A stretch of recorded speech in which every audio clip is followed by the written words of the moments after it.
दो भाई आपस में झगड़ पड़े। साथ ही उनके पापा खड़े सब देख रहे थे और जोर जोर से हंसते चले जा रहे थे। अब झगड़ा किस बात पर हो रहा था? 4 बेडरूम के मकान को लेकर प्रॉपर्टी का मसला था।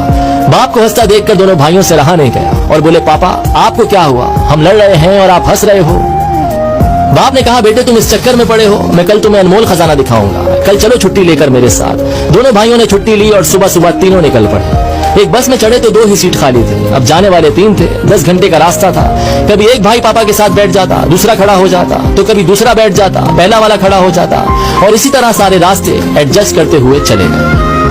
गांव पहुंचे तो पापा उन्हें एक पुरानी हवेली पर ले गए। देखा तो हवेली खंडर हो चुकी थी, कबूतरों ने घोंसले बना लिए थे, झाड़ियां हो गई थी। ये देखकर पापा इमोशनल हो गए, रोते चले जा रहे थे और उनसे कहते चले जा रहे थे कि देख रहे हो हवेली, इस हवेली में तुम्हारा बचपन बीता है। इस हवेली के लिए मैंने अपने बड़े भाई से लड़ाई लड़ी, एक दूसरे को मरने मारने पर उतर आए थे, जैसे कल तुम लड़ रहे थे। हवेली तो मुझे मिल गई थी, लेकिन भैया बाहर चले गए। मुझसे कहा तू ये मकान रख, रिश्ता खत्म। मैंने अपने बड़े भाई को खो दिया इस हवेली के चक्कर में, और आज ये हवेली खंडर बन चुकी है।